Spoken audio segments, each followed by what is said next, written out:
Welcome viewers, welcome to job time. তো এই ভিডিওটা খুব গুরুত্বপূর্ণ হতে চলেছে, তোমরা শেষ পর্যন্ত ভিডিওটা দেখো এবং তোমরা যদি চ্যানেলে নতুন হয়ে থাকো তাহলে অবশ্যই তোমরা সাবস্ক্রাইব করো এবং পাশের বেল আইকনটা প্রেস করো।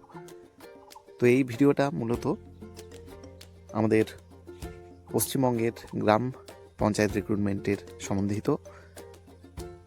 তো আমরা অনেকেই শুনেছি আমাদের রুরাল ডেভেলপমেন্ট এবং পঞ্চায়েত যিনি মিনিস্টার আছেন দিলীপ ঘোষ, উনি একটা প্রেস কনফারেন্সে জানিয়েছেন যে আমরা যেটা জেনেছিলাম প্রায় 6,500 যে পদ ছিল 6,536টা মতো সংখ্যা, এই সংখ্যা নিয়োগ করার কথা বলা হয়েছিল। তো সেটা চেঞ্জ হয়ে মানে এখন নোটিফিকেশান আসেনি।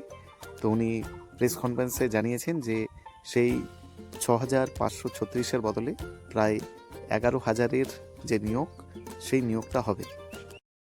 তো ক্যাবিনেট মিটিংয়ে আমরা 6,500 মতো পদের জন্য অনুমতি চেয়েছিলাম নিয়োগের জন্য, সেটা পেয়েছি। কিন্তু আমাদের যেটা দেখে মনে হলো যে 11,000 পদ একসঙ্গে যদি নিয়োগ না হয় তাহলে কাজ সুচারুরূপে চলবে না।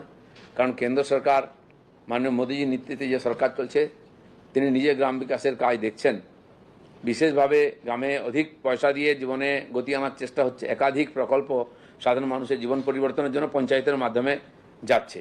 তাই পঞ্চায়েত ব্যবস্থা আর সাবলীল হোক, দুর্নীতিমুক্ত হোক, সচল হোক, এটা যেমন মাননীয়। তো সেই 11,000 নিয়োগ, সেই নিয়োগ সম্বন্ধিতই এই পদ, এই ভিডিও। তো এখানে মূলত ওনারা 3টি স্তরে ভ্যাকেন্সিটা ডিভাইডেড করেছেন। একটা হচ্ছে গ্রাম পঞ্চায়েত, যেখানে 9,936টা শূন্যপদ এবং পঞ্চায়েতে 660টা এবং জেলা ও মহকুমা স্তরে 558টা। তো এই যে শূন্যপদ ডিভাইডেডের যে সংখ্যা, সেটা কিন্তু খুব ভালো। তো এখানে আমরা বলতে পারি যে গ্রাম পঞ্চায়েতের যে রিক্রুটমেন্ট ডিটেলস উনি যেটা দিয়েছেন, সেটা যদি সত্যি সত্যি হয় তাহলে খুবই ভালো কথা। কারণ সেখানে 6,500-এর যে শূন্যপদ ছিল, সেখানে যদি প্রায় তার দ্বিগুণ বলা যেতে পারে, সেই যদি রিক্রুটমেন্ট হয় তাহলে তো খুবই ভালো কথা। এবং এতদিন ধরে যে চাকরির যে একটা কি বলবো দেখা ছিল না, তো সেই ক্ষেত্রে এইরকম একটা যে সুযোগ দেয়া হচ্ছে বা রিক্রুটমেন্ট করা হচ্ছে, সেটা পশ্চিমবঙ্গের সমস্ত যারা ক্যান্ডিডেট তাদের পক্ষে খুবই ভালো এবং পশ্চিমবঙ্গর যে ডেভেলপমেন্ট, সেই ডেভেলপমেন্টের ক্ষেত্রেও। তো পূর্বে যেটা বলা হয়েছিল যে 6,536টা শূন্যপদ আছে, সেখানে গ্রাম পঞ্চায়েতের 5,509টা এবং পঞ্চায়েত সমিতিতে 564 এবং জেলা মহকুমার ক্ষেত্রে 463টা শূন্যপদ বলা হয়েছিল। কিন্তু সেটা নিয়োগ কোনো যে নোটিফিকেশান, সেটা কিন্তু বার হয়েছিল না, শুধুমাত্র নিয়োগের একটা সম্ভাব্য শূন্যপদ দেওয়া হয়েছিল। তো এই ক্ষেত্রে 11,000-এর যে শূন্যপদ, 11,154টি পদের একসঙ্গে নিয়োগের যে ব্যবস্থা, সেটা কিন্তু মানে সরকার করতে চলেছে।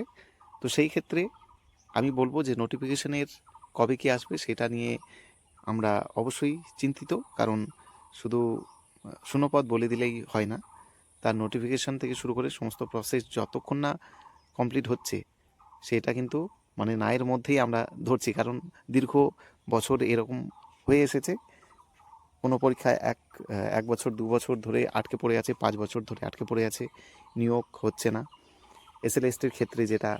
তো এরকম বিভিন্ন আমাদের কাছে প্রমাণ আছে যে কীরকম পরীক্ষার মানে গভর্নমেন্ট চাকরির ক্ষেত্রে কীরকম পরিস্থিতি হতে পারে। তো এখন আমরা অবশ্যই আশা করে আছি যে তাড়াতাড়ি নোটিফিকেশানটা বার হোক, এই মাসের মধ্যেই বার হোক এবং সমস্ত ডিটেলস পুঙ্খানুপুঙ্খভাবে আমাদের কাছে তুলে ধরা হোক এবং ফর্ম ফিল আপ শুরু হোক এবং তারপরে যে সুষ্ঠুভাবে নিয়োগ প্রক্রিয়া সেটা যেন হয়। তো নতুন সরকার আসার পর থেকে এখন সমস্ত কিছু তাদের যে পরিকল্পনা, তারা তুলে ধরছেন। এবং তো এডুকেশনাল কোয়ালিফিকেশানের ক্ষেত্রে ক্লাস 8 থেকে প্রায় বলা যেতে পারে পোস্ট গ্র্যাজুয়েশন পর্যন্ত শিক্ষাগত যোগ্যতার যে শূন্যপদ আমরা দেখতে পাবো। এবং এতদিন ধরে যে অপেক্ষা সেটা হয়তো তাড়াতাড়ি শেষ হবে, কারণ অনেক দিন থেকেই আমরা শুনছি যে গ্রাম পঞ্চায়েতের রিক্রুটমেন্ট হবে, তো সেটা যেন এবার খুব তাড়াতাড়ি হয়।